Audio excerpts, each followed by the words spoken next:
পাতা ঝরার আগে পাতার রং বদলে যায়, আর মানুষ বদলানোর আগে কথা বলার ধরন বদলে যায়।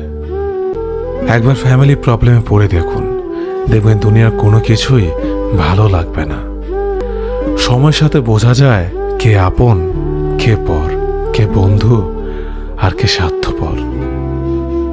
বিশ্বাস আর ভালোবাসা এমন একটা জিনিস যেটার মর্যাদা সবাই দিতে পারে না। সততা একটি মূল্যবান গুণ যে আপনি সস্তা লোকের কাছ থেকে কখনোই আশা করতে পারবেন না। ছোটবেলা শিখেছে তুমি কখনো ক্ষতি না করলে কেউ তোমার ক্ষতি করবে না। বাস্তবে যা শিখেছি, তুমি যার ভালো চাইবে সেই সবার আগে তোমার ক্ষতি করবে। আমি বিশ্বাস করি যা কিছু তোমার প্রাপ্য তা তুমি পাবেই। এই জগতের কোনো শক্তিই তোমাকে তা থেকে বঞ্চিত করতে পারবে না।